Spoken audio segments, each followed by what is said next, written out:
What up, world? This is the Tankhead Moe Show. I'm your host, Tankhead Moe. And boy, today we got a very special guest in the building. Originally from Los Angeles, California, making major moves right here in the ATL. This brother has been putting in that work on stage all across the city, from hosting to featuring.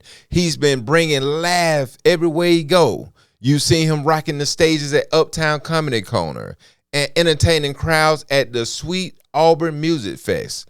But his impact goes beyond comedy clubs. He's also giving back to the community by performing stand-up at the Atlanta Mission, bringing healing through laughter, one joke at a time. He's a talented content creator, an actor, and has appeared in the stage play, Left Me Standing at the Altar.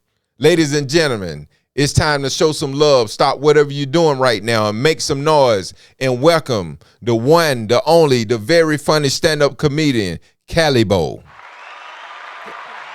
Hey, I feel like I was waiting on the applause. That felt like the audience was live with that one.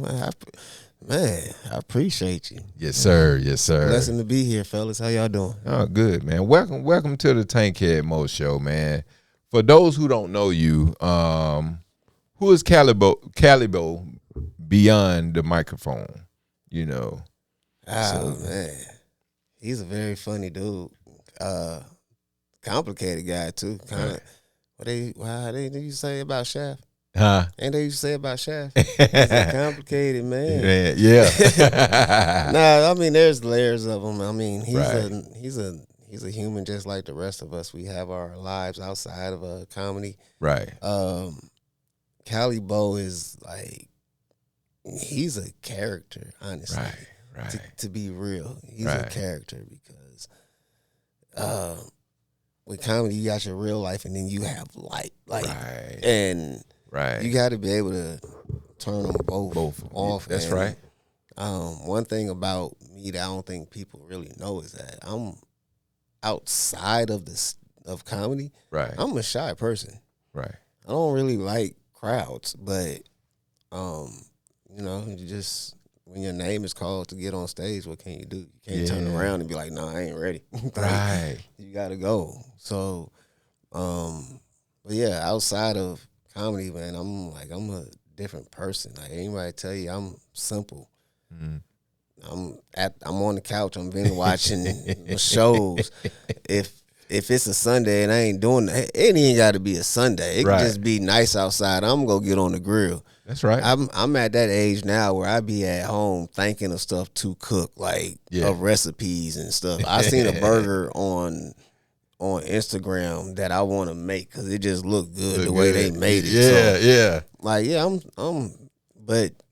when it's time to go on the stage, that's a different person. That's Calibo. We are energetic. We are going to be, we're going to do what we have to do to make the people laugh and, do what we do, and that's healed through comedy. So, and you know what? It's amazing how God used us. People like a lot of us comedians, people don't know we've been through stuff, and how we use what we've been through to help heal others with humor and laughter. Right. And that's why, you mentioned that you're quiet, you quiet, laid back person. I'm that type of person as well. So I get it, But when you hit that stage, you somebody else because you got a purpose in the mission. Right, and it's funny because as a comedian or just even entertainer, you can have an idea of what kind of entertainer you think you're going to be. Yeah. But when you hit that part of who you are, that's just your true form. Right. This is different. So, like I said, I'm on stage. I'm gonna say whatever. Hold on, can we cuss? Okay, well, I don't like to cuss because I was just in Bible study on the way up here. No. My niece, she does a Bible study every single day, and I'm into my faith now. And, Good. We were listening to that on the way up here, and Right. I'm a whole different person outside. Yeah. made me forget what I was about to say just now. No, man. Hey, it's just, it's just who we are, and we know God chose us and put us in this for a reason, Right. Yeah. Right. So, Right. and people need to hear it's only one Calibo. You see what I'm saying? Yeah. So, yeah. I mean, like I say, it's our calling, and that's one thing about it. When you're healing, or you have the ability to make somebody forget whatever they're going through. Yes. Even if it's just for 5 minutes. Yes. I mean, that's the beautiful thing about it. Yes. Like, and those are the shows I love right there. It's like when you can see it, and I actually say it during the show, or even just in my prayer, like before a show. We all have our prayers before we hit the stage. I mean, I know definitely you gotta hit that. And that's one of the things I like to put in the prayer. It's not for everybody to be funny. If you're funny, you're gonna be funny. Right. That's what God gave you to be. Right. But it's to make the crowd forget whatever they're going through and to live in the moment. Yes. Of just laughter. Yes. Live in the moment of just feeling good. Whatever you dealing with, you're gonna get through it. That's you're right. Get through it. You've got through it so many times before, and that's one thing we fail to realize.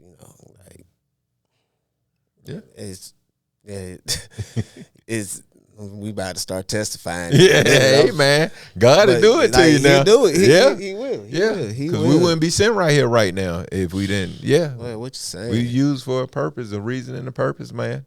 Yeah. Hey, let it, like you say, let them use you. Let them use you. Let them use you. Definitely let them use you. Because like comedy was not something I sat there and thought that I was going to do. It was really, I ain't gonna say it was a bet, but one of my best friends from L.A. His name is Chris Sneed. Chris Sneed. I know Sneed. I know Chris Sneed. That's my partner. Yeah, comedian Chris Sneed. Yeah. And my nephew, his name Sean Gooch. Okay. He doing comedy too. But but Chris, he was doing comedy like out of high school, and we grew up together from middle school all the way up there. Yeah.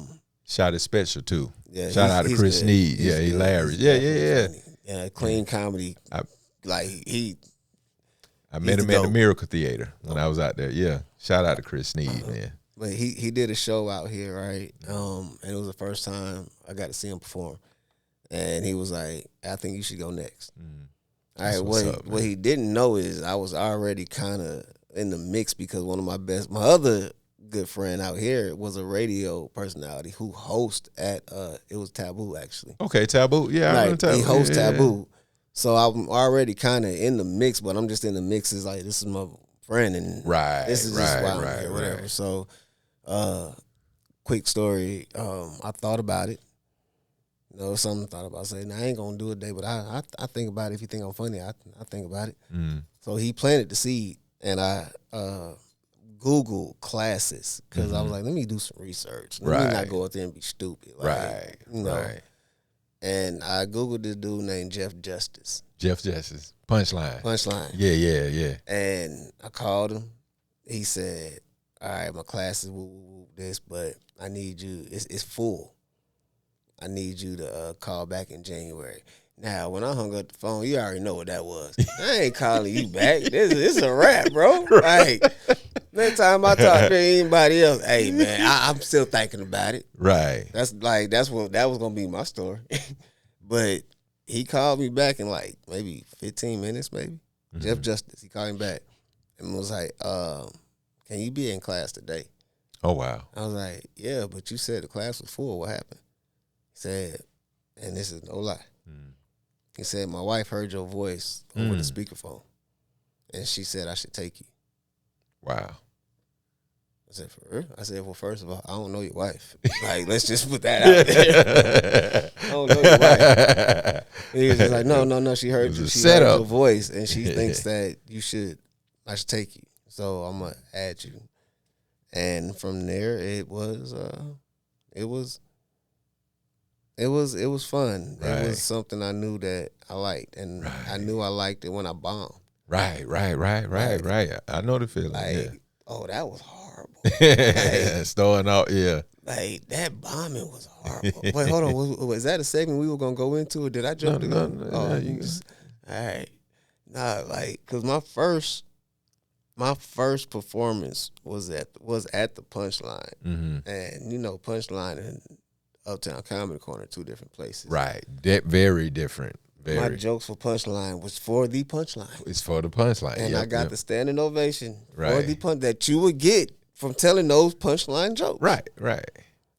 And that following week, I was already lost. And when I thought this, a friend of mine said, "Hey, I got you booked for Uptown on Sunday." I just did a show. I got a standing ovation at Punchline. Bet. First off, ain't nobody booking you at no 6 o'clock at no Uptown. Like, they don't even know me. Like, and it's the open mic, so I get there. And ain't nothing wrong with the open mic, but it's right. It's practice. It's practice. That's where you want to be. That's where you're supposed to be at. And I ain't take it serious like I should have. And got in there and I was like, "Oh yeah, I'm booked." The lady was just like, "Sign your name right here." I'm like, okay. Mind you, I don't know nothing about the business. I only had one show, and that was that. And I got up there, and this is how bad it was. K-Dub was the host. Wow. DJ Ant Love. Ant Love, which is my brother. Shout out to Ant Love, man, one of the baddest DJs. And I tell this story on stage at times too, and because with Ant. But I did so bad because I did my Punchline jokes, and I didn't really read the room and realize the difference with I can do those Punchline jokes, but the crowd reacted to the ad-libs. Right. And I just zoomed past them. I didn't realize, like, hold on, I'm supposed to throw a little more on this one. I only know my jokes, but I can add to these little ad-libs because that's you. And I did so bad. Ant Love played So You Had a Bad Day, Turn Yourself Around. I mean, it was so bad.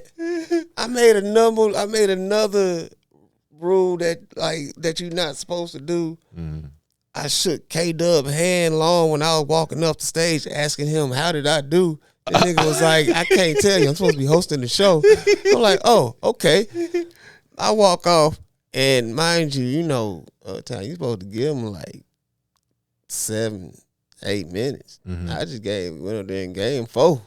Oh, he got to fill that time. Right. Okay, Dub went in on me. Oh yeah. But this is when I kind of realized, like, I like this a little bit. Yeah. One, I didn't take it like a bad thing because he said my name like almost 30 times within 5 minutes. So I actually got booked to host a show the following month because someone was there and just remembered my name from that part. Like, okay, well, he didn't realize I wasn't that good, but he remembered my name. So you did. And the fast forward, I'm a house host up there now from that. Yeah, so it's just like, okay, because like I just knew, not that I would be a host there, but I just knew like, okay, yeah, I was pretty bad. Yeah, but this is how the show's supposed to go. And K-Dub, you a dope ass host. Right. Let me study and learn how this is really supposed to be, and not. I mean, Jeff was amazing. That class was amazing. Right. But let me really study how I'm supposed to, like, me. Let me find my funny. Right. Let me find how I'm supposed to be. For the culture. Right.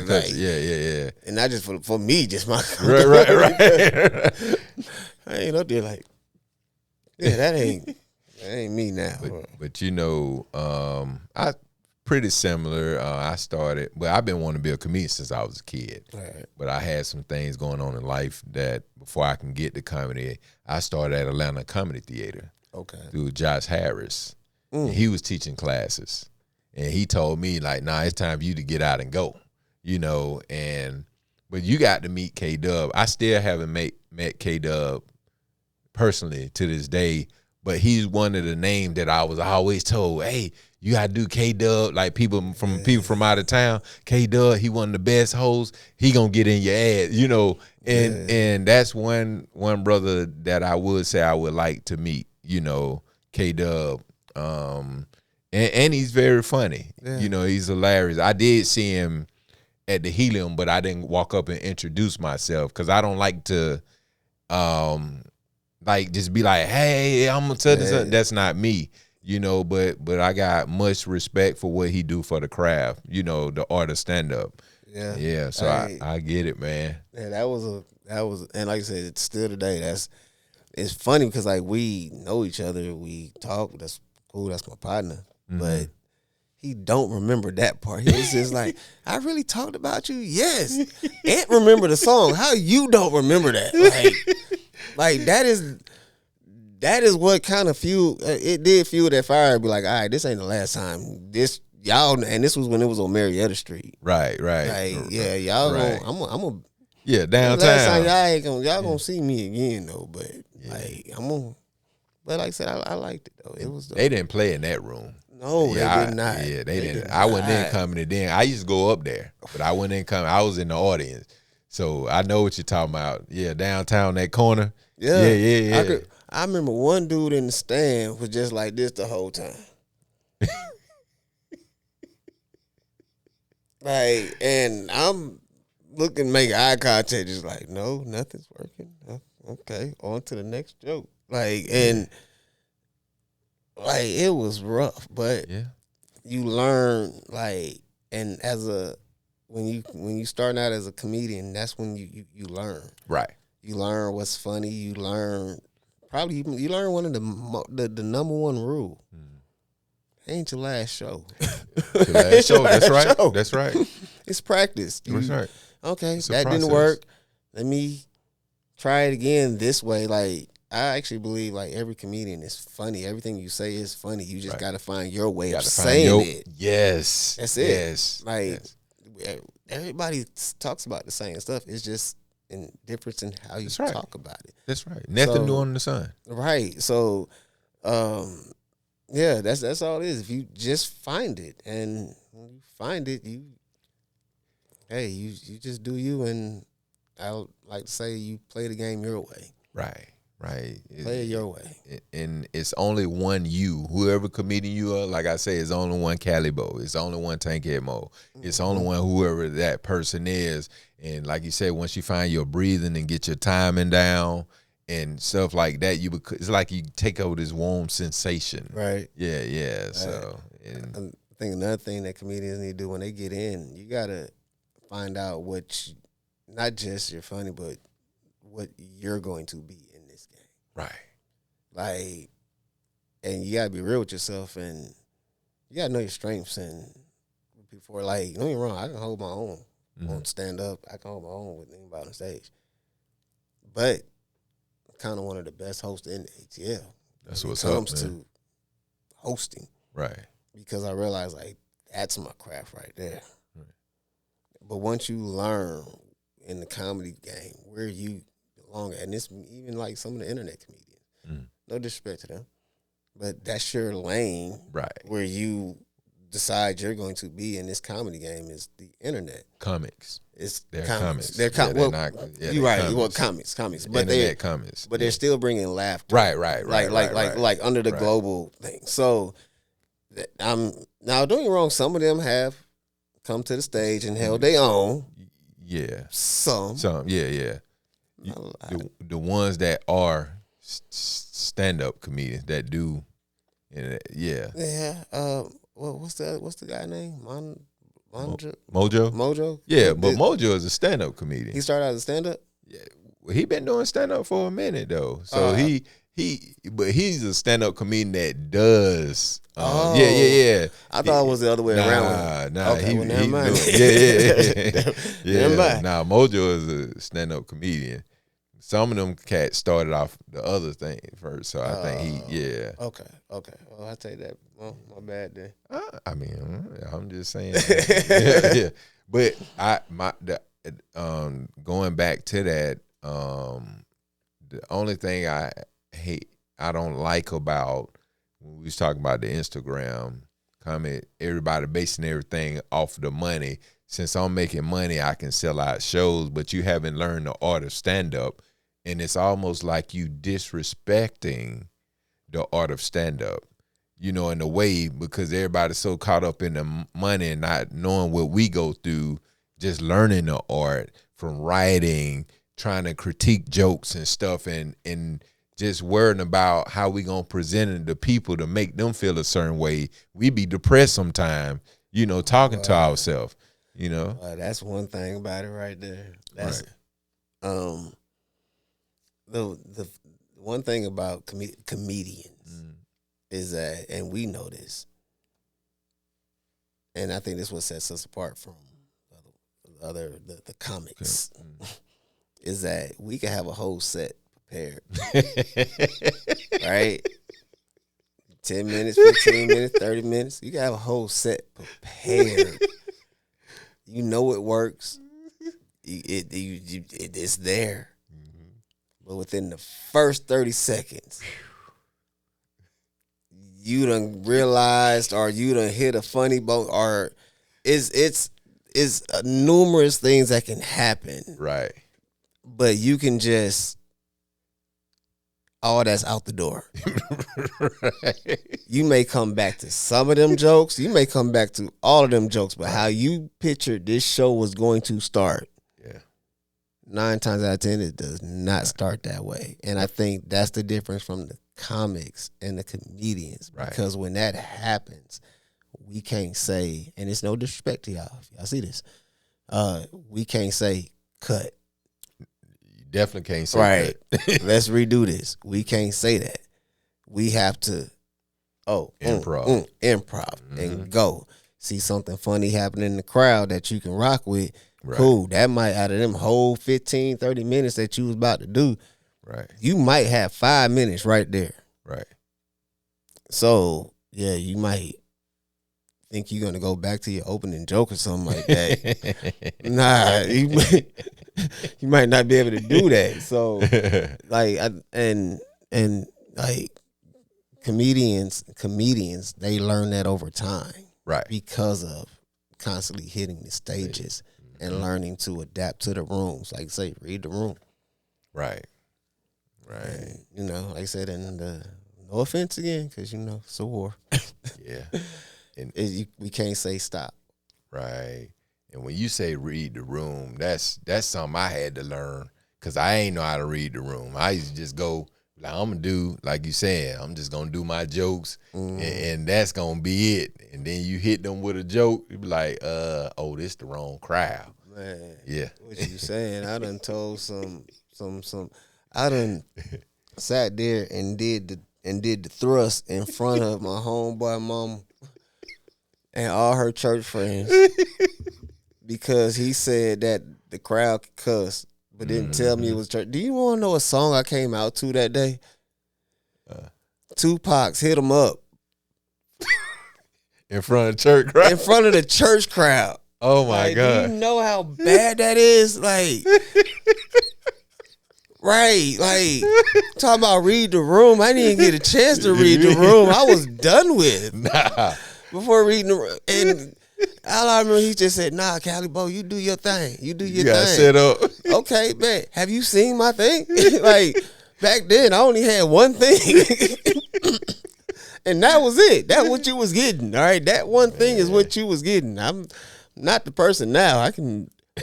So yeah. And when it came out and DJ, and I should have known the DJ. I should have known that I should have did that because the DJ hesitated. And we went to sound check. And at sound check, he played the song right. Oh. But when it was time and called my name, there was a pause. And I was just like, oh, man. and he first up. It did that's the whole how it thing. came on. That's how it came on. And because this is like right after when because I was gonna do a whole like joke about the Patriots, because this was right when the Patriots beat the Falcons. His birthday is in February. My birthday, like our birthdays are right next to each other. Back. Right. So this is right there. And So I was gonna do a whole little bit because we in Atlanta, and so the hit 'em up was supposed to be about Tom Brady. It definitely was in my head. It was supposed to go. It was there, but them devil stares I got from them, man, it was. I know I was a bunch of heathens. Was there was no laughs from me that night. Like, it was actually, I take that back. It was my sister. Had a family member. My sister was in the back laughing because she knew the jokes were funny, right? And one guy laughed, but he got in trouble for laughing because the joke wasn't for you to be laughing at like that because you was with your wife. So, but oh man, but yeah, that was You read the room.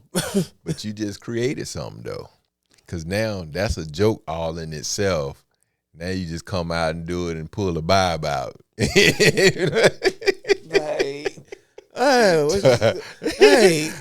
I can only imagine because Lord.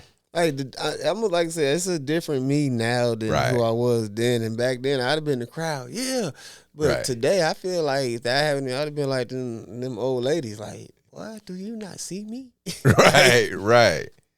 So I get it now, but read the room is one of the biggest things. Man. Actually, it's one of the biggest experiences you can have as a comedian. Right. And that's so real, man. Like I have my uncle Bishop Colquitt on a church here, and I remember my auntie, like my mom, was like, "Hey, you want to do comedy at the church?" But at first, I didn't know how. I write clean, right? But I never had performed in the church, so and I didn't know how to, like, what can I say, what I couldn't say. So I kept turning it down. Right. Because there's certain things you can't say, Yeah, so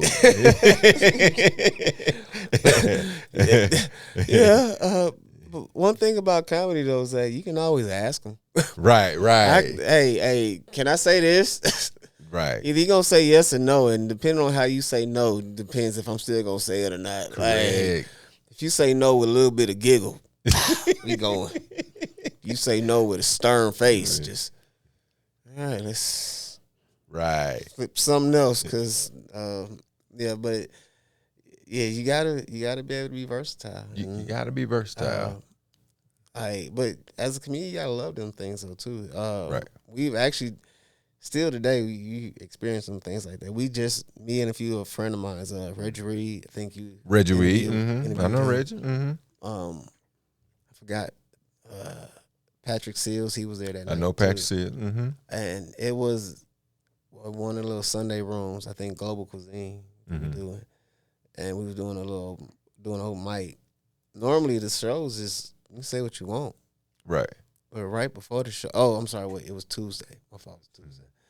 But anyway, same spot in Reggie Reed. But I've done this spot. Right. Yeah. But he didn't tell us it was clean right until the show started.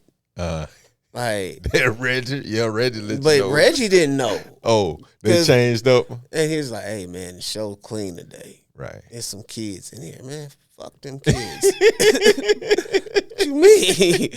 The parent brought the kids in here. What are you talking about? No one was going on. But it was dope because it challenged everybody to right there on the fly.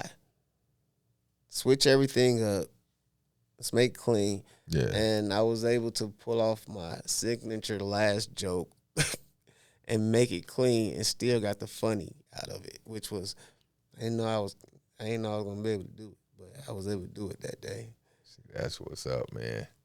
So you performed at the Atlanta Mission using comedy to bring healing. What does that experience mean to you personally, performing there? Oh, that was a real dope experience in itself. Right. Shout out to Mr. Lingo who set that up right there. But it wasn't just me myself. I actually brought a DJ with him. We brought a whole show set up. And that's one thing I like to do. If someone likes to book me by myself, I try to say, I can bring more people. Right. If I can get you paid, I'm gonna get you paid. Right. Try to at least. or at least put you on to something, put you in a room. But we ended up doing a whole show there. Like I said, I brought my DJ Wildchild, brought a few other comedians, Deshaun Ross. Deshaun Ross, yeah, from Cali, with the fro. Yep, from yeah, Cali. Deshaun. Well, actually, I didn't bring him. I asked Seabear, and Seabear brought him, which was still dope. And he brought another comedian with him. Please forgive me because I forgot his name, but he was a very funny guy that day. Got an afro too. Okay, light skin. Yeah, that's his friend. Yeah, that's his friend. Yeah. But so we all did the show, and that was amazing because you wouldn't think that, like, this is an Atlanta mission, right? And I'm telling jokes about going home, right? And you would think that spirits would be kind of down and stuff like that, but no, they were all for it. Yes. Even when, the parts of the comedy shows when you have to go at people. Right. And they were all for it. Right. It got so bad that one guy kept egging it on. We got on him so bad, he went to his little room and changed into a whole nother outfit and came back outside like we didn't know this shit. Hey, and like that was just funny in itself. But I think the most beautiful thing out of that experience was just bringing laughter to everybody. Once again, like we talked about earlier, is forgetting about the circumstances. Yes. Like I said, for that time, they just knew they were at a comedy show. Right. They had these brothers, very talented brothers up there making them laugh, forget about everything. And the room was so accepting that you would think it would be off limits. Right. No, we kind of pretty much touched on every little single thing. There was some a little bit of everything in there, and we threw them jokes that way, and they laughed. But the other beautiful thing about that is we actually inspired. Did I say that right? Yeah, inspired. Mm-hmm. Yeah. Okay, cool. Yeah. We actually inspired a person that said he wanted to do comedy. That's so amazing. we set it up to where I told him he's going to be the headliner. That's what's of the up, show. man. So we gave him that experience. Said, and he was just like, "Well, what did I say?" I said, "Well, whatever the hell you was back here saying that had them laughing, right, or whatever you say in the yard, go say that." He was like, "I can't." I said, "Why can't you? It's the only difference is you got a mic in your hand and they're listening just like they would be out there. Just go say it." Right. Well, how long do I say it? Until you're ready to get off. You're the headliner.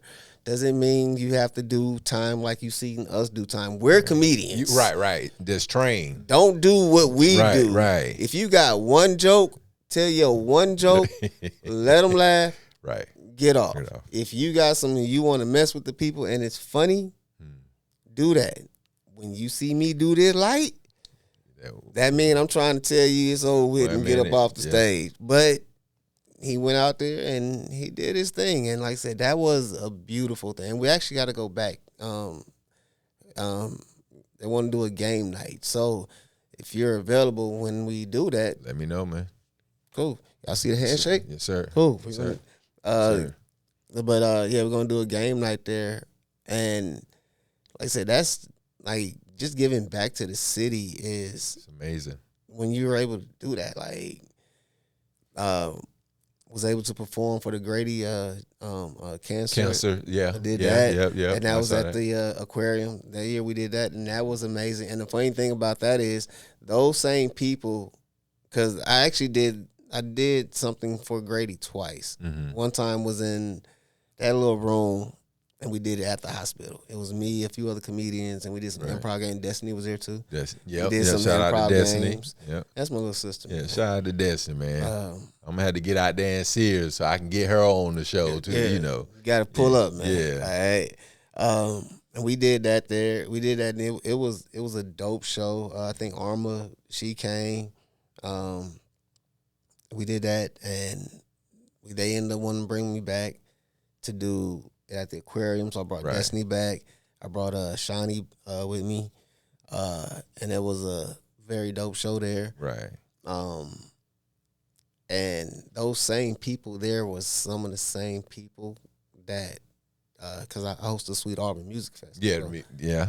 And those are the same people that be there. So that following year after doing those shows, and then we go back to the festival, and they're front row like, we here. Hey, I remember y'all. So, that was amazing, man. So just giving back. You gotta love it. Shout out to Pay USA. Yeah. That's with my partner Reese. We do that. Positive American Youth. That's like back giveaways, roast giveaways. Like you gotta, like you're blessed to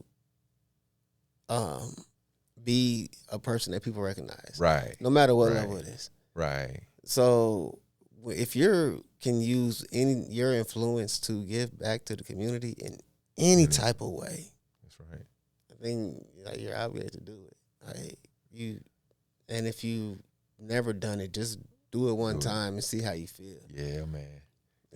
You've been at some amazing places, man. When you said Atlanta Mission, I remember being up there, giving time to just feeding, and for you to perform up there was amazing because you got people in there going through. I knew somebody stayed there going through stuff day to day mentally. You know what I'm saying? Yeah. And trying to get back on their feet and stuff like that, and for them to just take heed and receive, the art of stand up, man. That was amazing, and be able to touch even the cancer, at Grady, So those some amazing things that you're doing as a stand-up comedian that people don't understand how important stand-up is. And that's why I feel like the government need to create a bill to implement stand-up, the art of stand-up in there, the real art of live stand-up comedy. And like, because things like this can happen, and that's very important. Yeah. Ask you a quick question. I love this part of the show. So what's next for Calibo in the next 12 months? I'm in the process of reevaluating. Okay. So spiritually, I'm in the process of transformation. And what I mean by that is you see where you've been at for so long, stuff like that, till something just finally click in your head. Right. Like I've dealt with depression for a while, anxiety attacks, all that stuff. One day you kind of just sit back and you just kind of realize like, damn, I'm blessed. Like I'm good. Right. I'm good. I'm good. But some things got to change. Right. About me, or I gotta. So, in the next, where I see myself in the next 12 months, I see myself in a totally different light because, like I said, I'm in the process of doing that now. Now, where that will end up as far as the comedy part, I don't know. I do know I'm going to be here. Yeah, I definitely know that. But I don't know if it's going to continue to be more with the stand-up. Like, well, I can't say that because I got a show once a month at Uptown Comedy Club. So right. I'll be at Uptown definitely once a month. The Young Gunner Show. We actually got one this week, July 17th, Friday. Yeah, so got that. Definitely going to be doing the Sweet Auburn Music Fest. I mean, I'm going to be around, but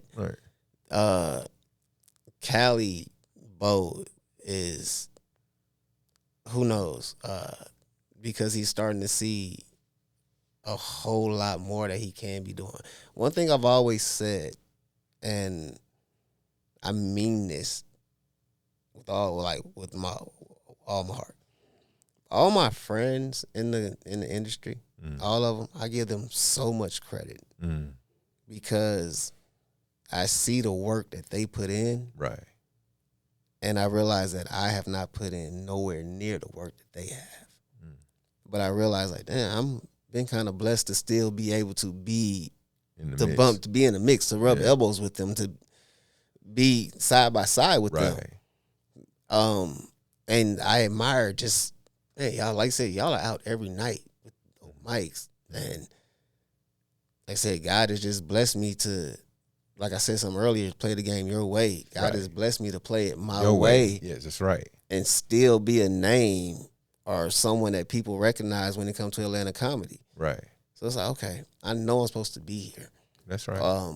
But now it's just let me find my true purpose in it. You know, it might be teaching comedy. It might be trying to teach the next best host in the world. Right. Who knows? Like, there's endless ways where our talents can take us. Who knows? It might be sitting back watching one of my kids being next. Time for me to sit back and let them do it. Granddad. Like I said, who knows? I mean, I just know wherever it is, I'm going to be happy where it's at because that's where God want me to be. Okay. All right. I ain't mean to get too spiritual. No, man. We love God over here. Okay, good. All right, man. All right, but we've been having a good time chopping it up, but now it's time to turn up the heat. Let's go. This part of the show where I put the guests on the spot. Welcome to the Tankhead Hot Seat. Let's go. Ready? Okay. Let's go. So, just immediate answer. Think quick.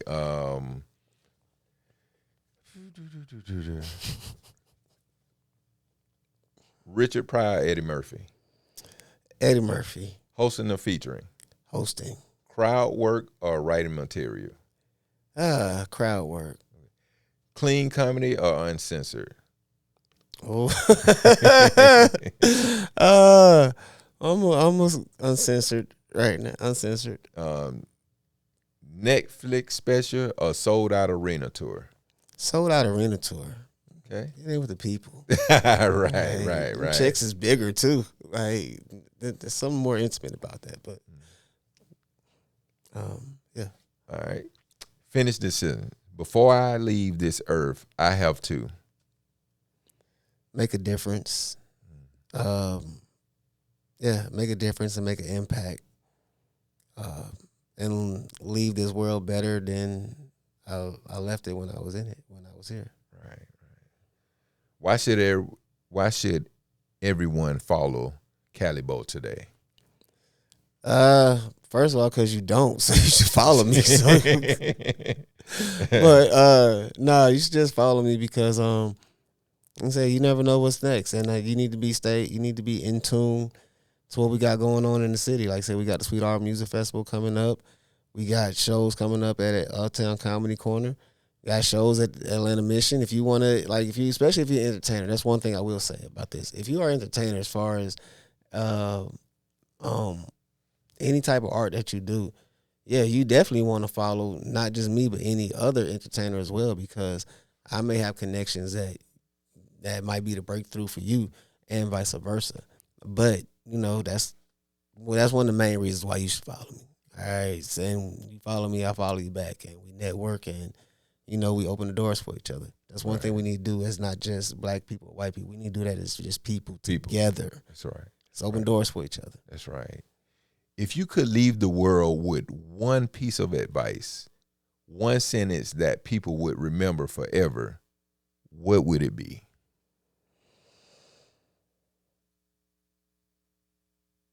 Trust God. Trust Him. You gotta trust Him. And just know that He's going to show you. I don't mean to get off. No.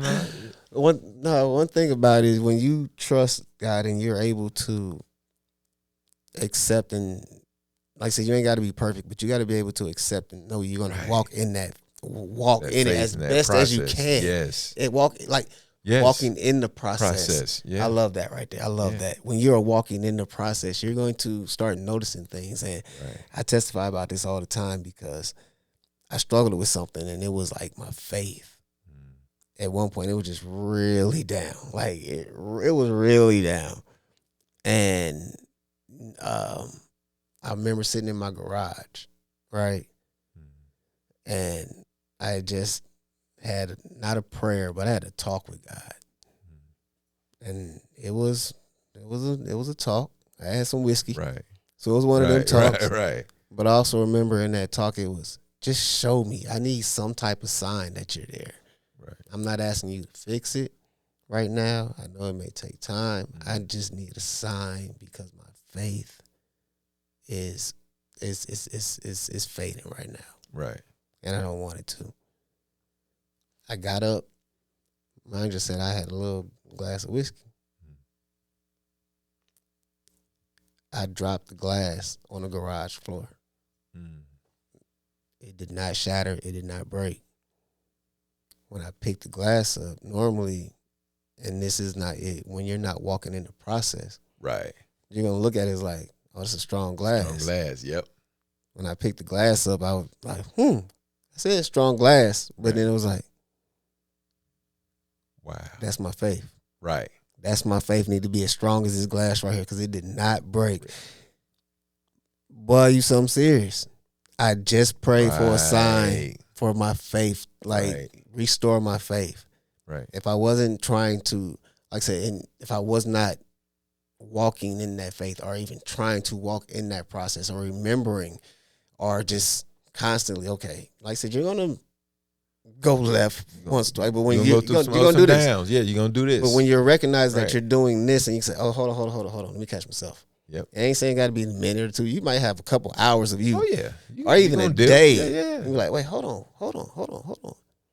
But when you're able to do that and you're able to witness things and like, oh, hold on.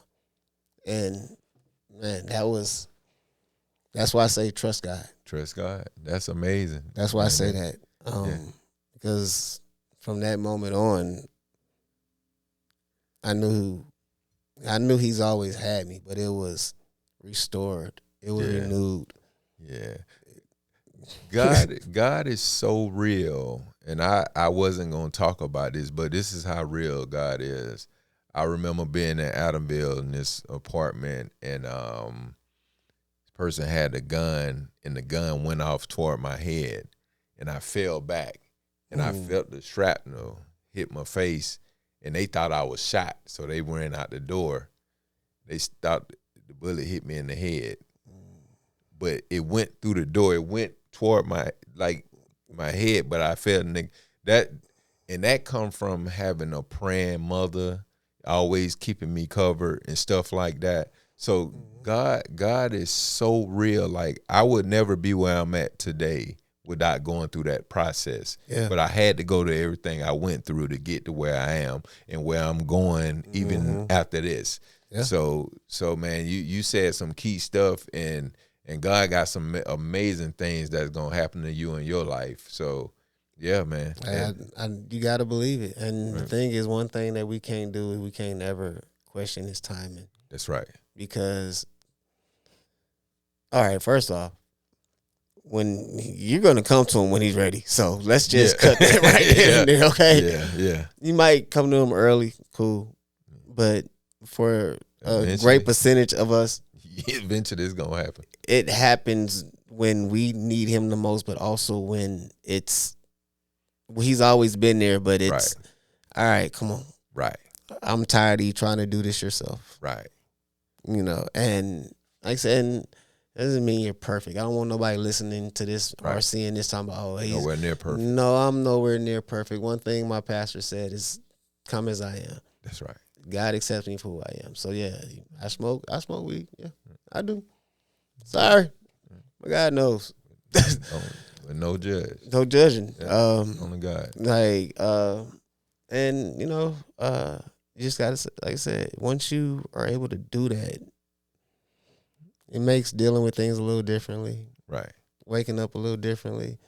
One thing about change, first part of change is changing your perception, the way you see things. Right. That helps. So now if you was a person to see things negative, if you can start to find the good, or as a wise person says, hunt for the good. Right. You can hunt for the good in anything, and it could be anything. My feet are on the ground. Right. I'm breathing. My favorite show is on. Oh, I like that color there. Right. Even when you're praying, if you can't see the next 24 hours, pray for the next 5 minutes. Right. Speak it. Like, manifest it. Like, God, I can't see what you're doing. I'm cloudy right now. I can't see tomorrow. Just help me get through the next hour. Right. But I know it's something greater at the end. Right. Yeah. You got to know it. And once you know it and believe it, once it's there because you've been walking, you'll recognize it. Like, right. and you'll recognize the little nuggets on the way. Yes. And the one thing about it, when you find those little nuggets, which is why we got to this part, when you find those little nuggets, it's going to click in your head that that's the one thing God ever asked us to do. Right. It's testify. That's real talk, man. That's amazing, God. We give you the glory. Yeah. Sorry, we didn't mean to go to church on you, but hey, I'm all right. So churchy guy. All right. Before we get out of here, I know you already have. Let the people know where they can find you, your social media, all the good stuff you got going on. You can follow me on all social media. All right, social media. That's Calibo. That's CALIBO __. If you're not using underscores, that means you following somebody else. So use them underscores and follow me. All right, Calibo. And just tap in with everything I got going on. See any shows I got going on, make sure that you inbox me for information. Got free guest lists and all that good stuff. Shout out to all the artists. Shout out to all the comedians out there. Shout out to you, man. You have a dope setup right here. Appreciate you, man. And we appreciate what you're doing right here, man. Like, this is... See this right here? This is a FICO. What is that? What is that? The FICO FICO thing? Yeah, He got one of these.